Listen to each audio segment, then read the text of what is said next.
I'm Chisgule Gaming, and I've been playing Call of Dragons since before the global launch of the game. I've fought in ridiculous wars for countless hours, pushed to SVIP, unlocked every single one of the heroes in the game, maxed the overwhelming majority of them, have the majority of the artifacts, maxed a bunch of them, and you're here for the best possible new player guidance, which I am going to deliver to you based off my experiences playing this game. Big thank you as well to the makers of the game for sponsoring this video. I appreciate the opportunity to teach new players the things I wish I had known and the things that I wish someone would sit down and tell me if I was starting to play Call of Dragons right now. Now, I also happen to have the most watched beginner's guide. It's the ultimate guide for Call of Dragons. It's a very long video. This will be supplementary to that, okay? So you should also watch that video, which I will link to you at the end of this one, breaking down every single building, every single attribute, every single thing you need to know about every aspect of this gosh darn game. Now, with all that said, let's get to the level up advice. You're ready to start. You're raring to go. And you're wondering how to get a better start than everybody else. That's why you're here, right? Well, the first thing to keep in mind is, when are you starting? Because you see, because I have a character already, can go in and when I make a new one, see all of the new servers that are opening up. And you'd better believe that time is a factor in progression in this game. And you'll do way better joining a server that's open for 2 hours than a server that's been open for 2 days. Obviously, a 2-day head start is a big deal. So you're going to want to start, obviously, in a brand new server. And in the end game, 1 day of difference of free accumulation of stuff, it's not that big a deal. But at the start of the game, time's everything. Time is of the essence. You want to be the highest power possible so you can get in the best alliance possible so you can have a disproportionate result. That's why you're checking out this video. And I will say that there are groups that all start together. Those groups are very, very powerful, not only for getting a better start, but because they generally coach their players. So when you have questions and like, do I do this or do I do that? They love to answer those questions for you. That's a part of the fun, is the coaching and the mentorship for the players that know what they're doing. So you're going to want to find a group. You could start solo, but finding a group also comes with the perk of probably having a great Discord server. And in that Discord server, they'll tell you which server to join because they're all going to go together. You don't have to watch the screen here to see when a new one's going to open. Easy peasy, okay? So before I even got into all the detailed guidance for the choices you make, that one choice alone will be the disproportionate factor far above and beyond so many other things. And in just a second, we'll go into an account that I made that's brand new to show you exactly what to do in the early game. But I want to talk about factions because factions is one of the first choices you'll make. My recommendation to you is to pick the League of Order. Now, factions do several things, but the most important thing that you need to know at the start of the game is that this determines what starting hero you'll have. It literally says on screen, right there, starting hero, okay? Waldir is amazing. Very good at PvP, great in the end game, and he's a mage. I mean, okay, great at the end game. There are people that will still use him when they run many mage marches at a time, but he's very good. As far as epic heroes go, he's very good. Big AoE damage. You love to see it. Good for PvP. Now, you could go with Gwanwyn. She's also fine at PvP. She's closer range because she's a marksman. But I think that you're better off with the League of Order. I would say infantry is in general better for a bigger spender. Because again, you're going to be running those troops to the front line over and over. They're going to get focused down.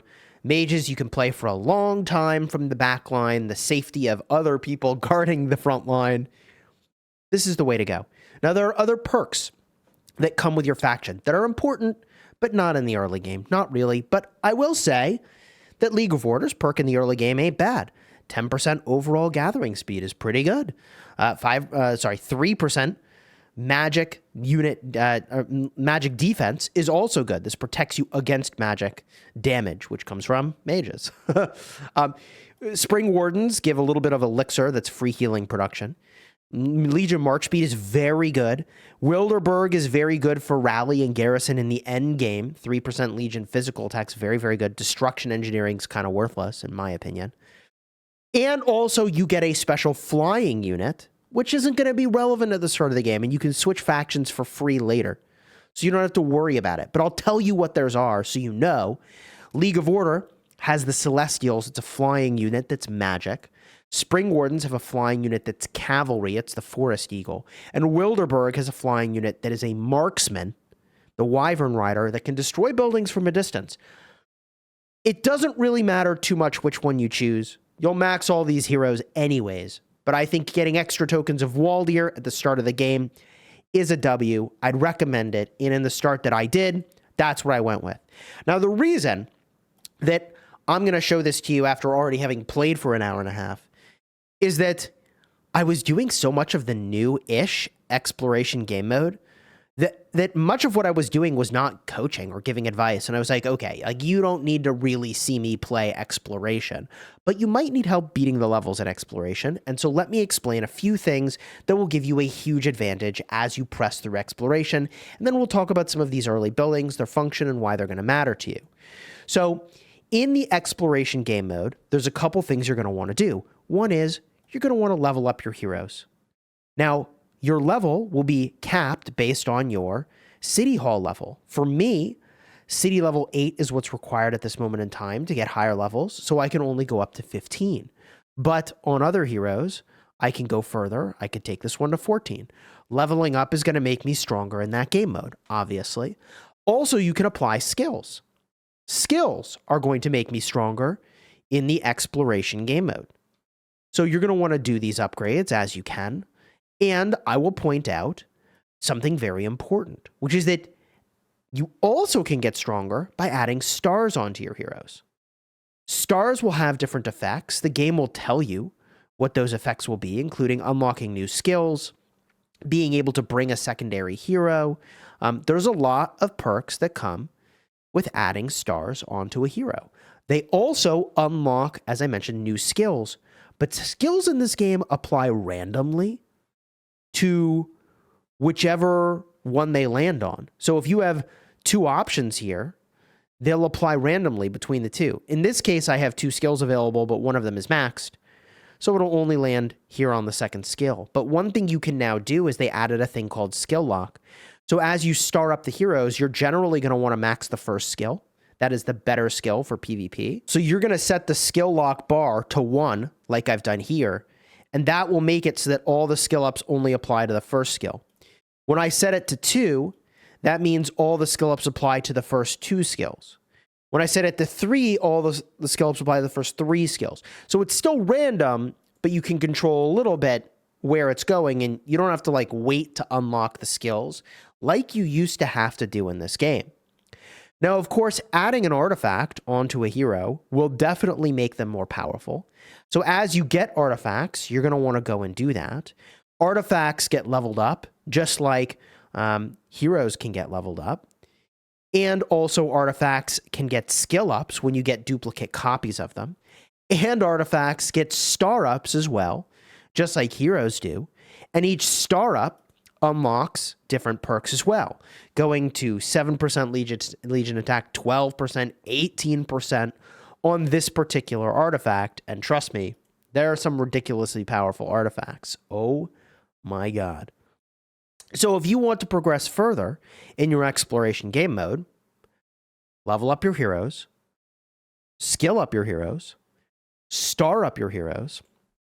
And I don't actually know if in this game mode, let's go start, the artifacts will actually make a difference. I need to upgrade my wall to go any further. So we're just going to bang this out.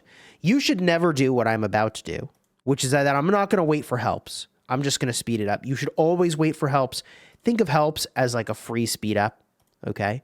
You definitely want to wait for your helps. Now, one thing that the game will do is it'll say, hey, unlock Lilia. You can put her in here, but you also can just put some other hero in the spot and use that hero. So I should level this one up. I should level them up as much as it'll let me in this case. And that'll also help you obviously progress further in this game mode when you have more heroes here. So that one slot, just a little trick, is going to look like it's not available because it's like, hey, you got to get Lilia. You don't have to get Lilia. You can put someone in there, all right? Now, recruiting heroes in your tavern that's also going to make a big difference. But you can see this went from like, well, you have an even chance of winning to, oh, this is going to be an easy victory for you, Chisgule. So if you're struggling in any way as you're battling through the season adventures, consider just swapping in more heroes and leveling your heroes and starring your heroes and skilling your heroes. All right. Now, with all that said, what should you be doing at the start of the game? You're going to want to push your main quest. The main quest is right up over here. Whatever that objective is your primary objective for pushing. And it's very important to understand that in this game, your goal is not to level up all your buildings evenly. It is to push your main building, your city level.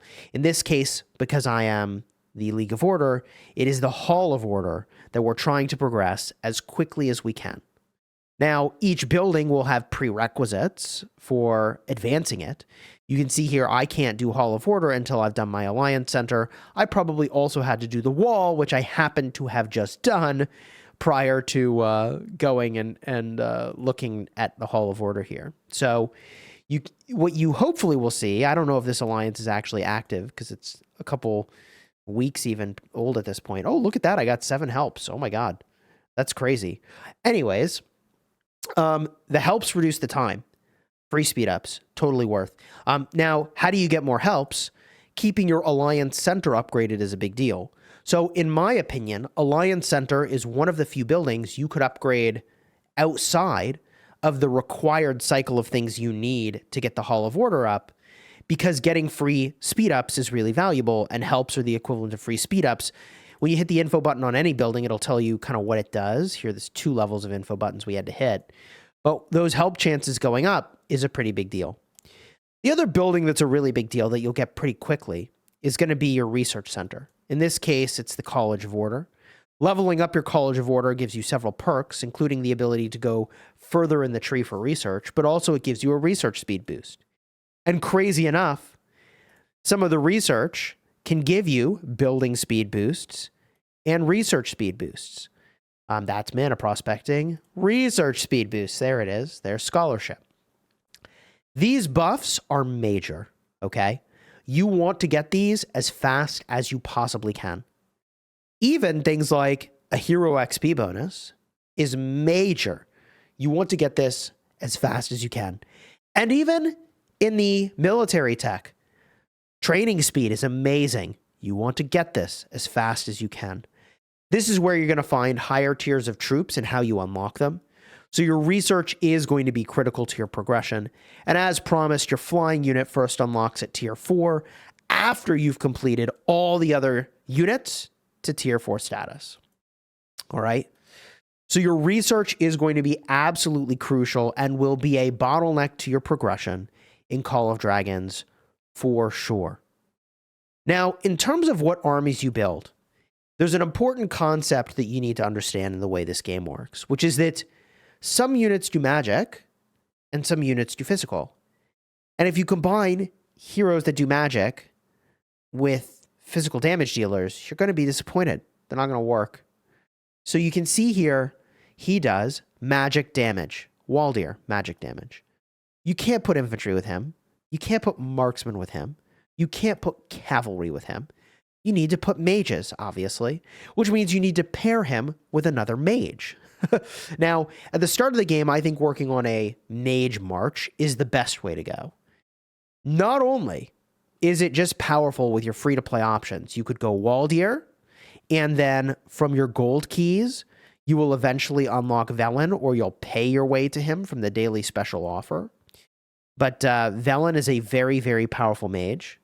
But if you're a spender, you can move in on Lilia as well. You can use her and pair with Velen, or you can pair with Waldir. And Waldir also has several other really good pairing options, although I don't think that Pan is necessarily the best one of those options. I do think that Alwyn is a great choice. Once you get Indus, you could do a pairing there.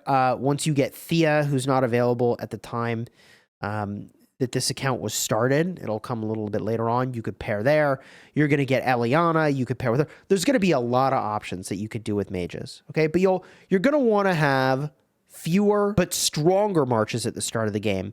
And you are going to want to quickly arrive at a place where you have a viable army for every single troop type, because you can passively train every single troop type simultaneously. So you'll eventually have enough troops to have armies of every troop type going at a time. You're going to want to do that, potentially. The other thing that I'll mention as a reason that I like the Waldir Mage route as your sort of first army is that Lilia and Velen are still amazing in the end game. And, you know, Waldir as a proxy is going to be great in the early game and fine into the mid game. So building that Mage March is going to be crucial. Now, you can see here the game is recommending Pan to me. She has a very far range, and her healing will work with magic units, the healing factor here. So bringing Vestals, which is our magic unit here, and using Pan is going to be a thing that works. A little bit anti-synergistic with Waldir's skills, but that's fine. We don't need to go over all those details now. Now, at the start of the game, you're going to need XP to level up. To do that, you're going to need to make sure that you're spending down your CP bar. CP recovers passively, and the level of Darkling that you can hit is going to change based on the highest level you've defeated. So on this account, I haven't defeated a level 5 yet. Defeating that will give me a gold key, by the way. I can select it and a hit attack, and it'll tell me actually how difficult it's going to be. Or you can just drag and drop and hope for the best. In this case, you can see the range is serving me really well. I'm going to defeat this thing way before it's even gotten into close combat with me and is doing any meaningful amount of damage. GG. This, by the way, is a part of the power of magic units. You can attack from a distance. But importantly, something very bad just happened. My army went home by default. Why would that be very bad? So the reason is that I want to go and hit multiple Darklings before I go home. Because after each Darkling that I destroy, the cost, the CP cost, goes down. So hitting this first one is going to cost me 50 CP. That cost will only be accrued at the time that I defeat the Darkling. But you can see that I'm still very healthy with my march, even though I don't have the maximum troop capacity fulfilled in my army. We've defeated that Darkling. I'm still very healthy. You can see now I defeated 2 Darklings. Hey, you, stay out here. I defeated 2 Darklings, and in so doing, I'm down. It was 100 CP. I've just recovered some. But now that I can hit a higher level Darkling, let's hit a level 7. When I go to battle this, I'm going to select Encamp After Battle. That's going to make it so that I stay out instead of default retreat to my city. And you can see here that the cost has gone down. But you also can see the game thinks I will actually lose this. So this is potentially very problematic. I could go for it anyways and see what happens. It's an infantry unit, so we can see here when I tap on it, it tells me the unit type. So this thing, I counter infantry with my mages, so I will attack this thing from the max distance and leverage that distance to get a bunch of damage in before he's even gotten anywhere near me. And I will hope that that plays out for the best. And would you look at that? It probably will. We can see here, there's the skill damage from Waldir. Nice animation. Now I'm going to start taking some meaningful damage from this thing, but it's too late. Sure, my health is dropping, but I'll just go home. And now I can bring the march fresh again, since I don't think I could defeat another Darkling. But I could show you, why don't I show you, that if I want to fight another Darkling now, good news, everyone, the CP cost has gone down by 2. So the longer you stay out of your city, the more your CP cost will reduce down to 40. So spending that CP is very critical, because as you can see from the report here, I'm getting dust to level up my artifacts. I'm getting speed ups, which will be used to train troops, in this case because it's a training speed up, and resources. But importantly, if I look at an individual report, I'm also gaining experience. Now, you actually can't see that because I'm level capped at the moment. And I don't know if in this game you can get experience past your level cap. But normally, what is important about this is that you're getting experience, and that experience is shared across the 2 heroes. So technically speaking, you get the same amount of experience if I just brought a main hero and no secondary, but all of the experience would go to the main hero instead of being split across the two heroes. That's not all that important, but I suppose it's worth mentioning here. Now we can complete our main quests, and I've got a bunch of them done. You can see that that one quest I needed to do was actually bottlenecking a bunch of quests for me. So we're going to get all those done. And now I've got a new task to go and do. It looks like it's a research task. I actually can't do it yet, but I can get the prerequisite technology and start down that path. Okay, sure. So, new heroes have arrived in your city. Alwyn, Tara, Madeline, and Kanara. Now, there is an event you're going to get pretty early on. Sign in for heroes. This is honestly pretty incredible. Full Waldir, full Bakar. There's Gwanwyn, who I hadn't even unlocked yet. Great to have her. Now I can get Velen, kind of a big deal. So simply logging in is going to be a great way to get heroes. You didn't need me to tell you that, though. But one thing that you will notice is a Legendary Trailblazer bundle. I will argue that this bundle is pretty good value in this game. It says 5,000% value, and it is good value. The XP you actually need at the start of the game, and you get that for free. Then, for $5, you get access to the 5 hero tokens, and then 5 more hero tokens after that. I'm honestly not really sure why they split it up this way with the free and the not free. Maybe psychologically this has some effect, but the point is that this bundle is pretty good because these are universal hero tokens. In the future, tokens you get will be tied to specific generations of heroes. There's basically a cycle of how heroes are released into the game, and those heroes are going to show up first with marksmen, then in a future season it'll be cavalry for that generation of heroes, then it'll be infantry, then it'll be mages. And that's the way the cycle has worked for new generations of heroes coming into the game. So at the very, very start of the game, you won't have access or even know about some of these heroes that show up in here. And other heroes will even get added to your gold keys for things that you can go and recruit. So at the time of, this account's age, there's not that many heroes in the gold keys, but many more heroes will show up here. And that is worth keeping in mind. I still would do your draws in the early game anyways. Even though there may be some other hero you really do want. Just getting your hero collection going is going to matter a lot. And who do we have here? Kella. Hilarious. Anyways, we add her to the roster. She's a gathering hero. Welcome aboard. Ordo. Welcome aboard, dude. You're going to want to recruit heroes so that you can have them in your lineup. All right? So that you can start leveling them up. So you can use them to gather resources and all the other things that you're going to need to do. Okay. The other hero that's in here is also good. He's Garwood. He's an infantry hero. He is strong when you fight other players. He's pretty decent in the early game for defending your city if you're a spender.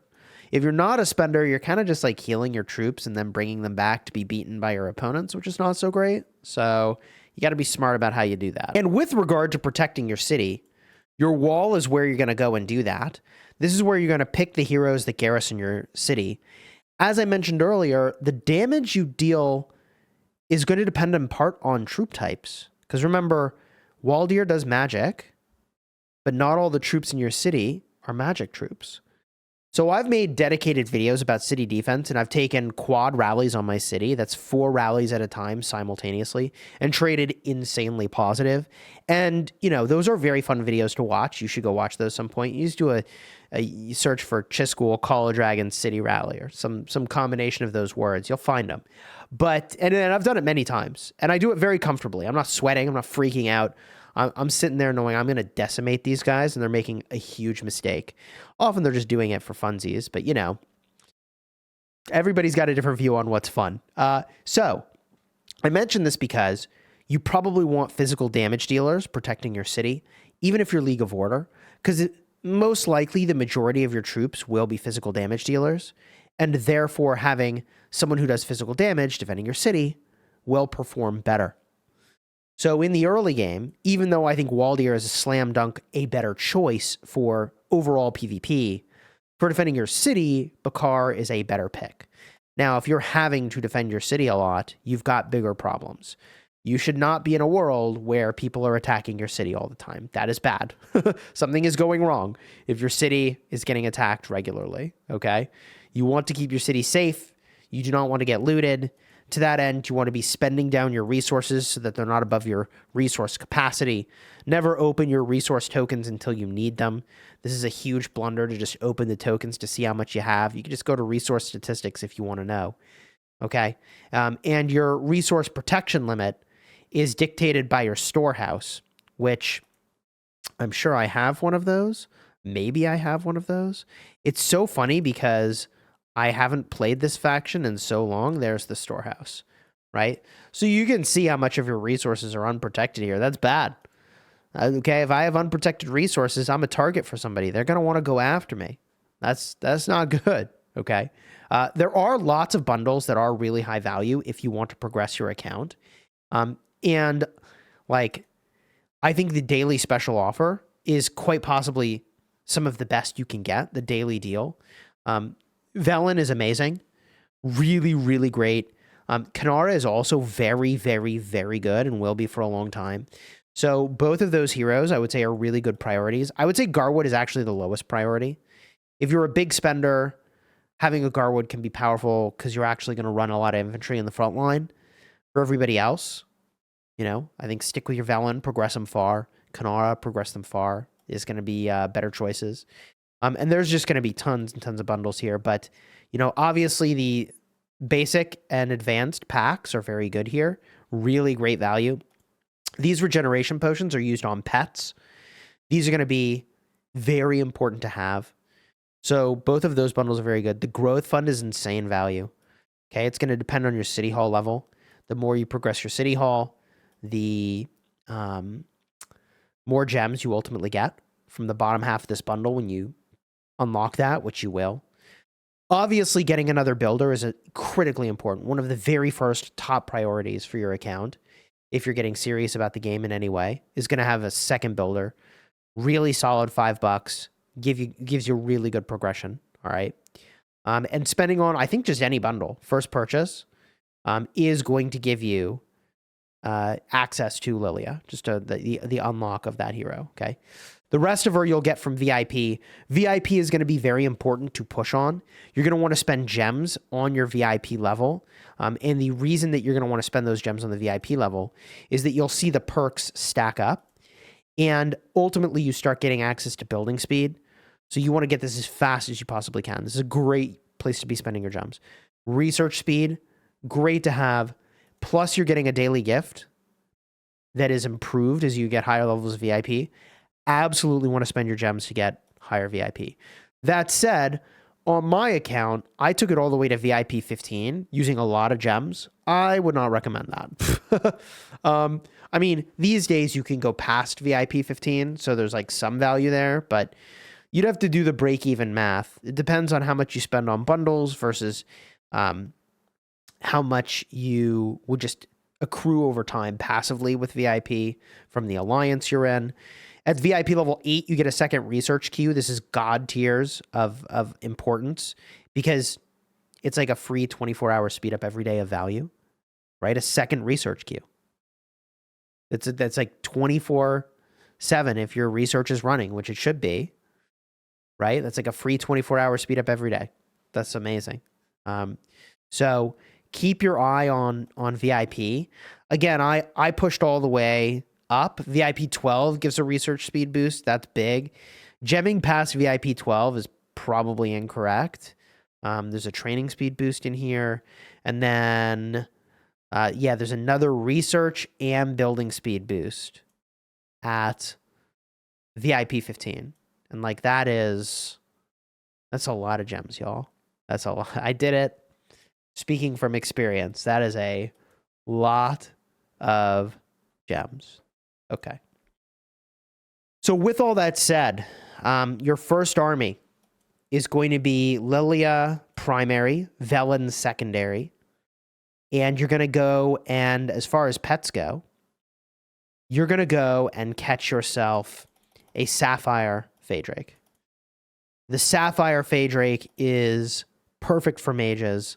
this is what you should pick right here, okay? The other pet options that you have here are relevant, but Sapphire is the best of these pets by a long shot, not even close in my opinion. The Snow Peak Rock, what it's going to do is work really well with heroes that do a defense break. Specifically, Kanara is the hero that makes this very good.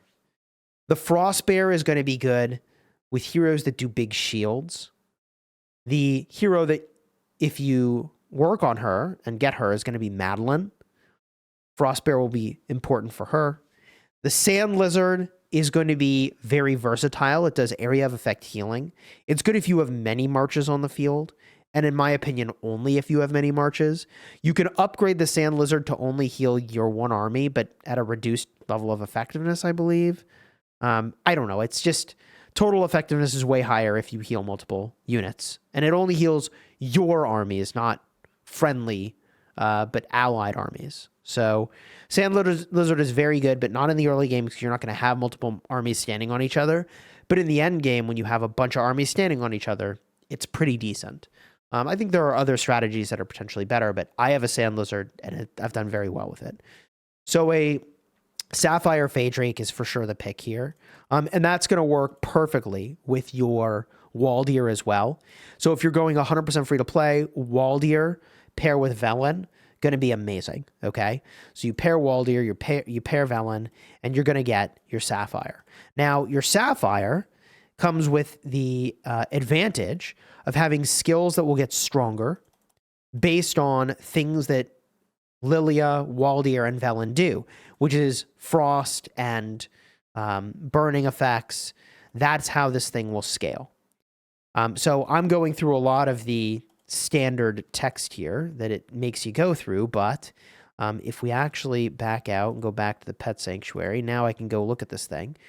This is called a talent skill.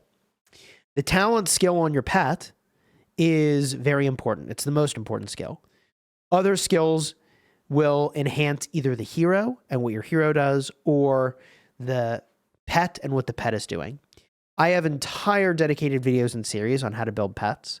I have some top tier pets, and at one point I had arguably one of the strongest moon bears in the game.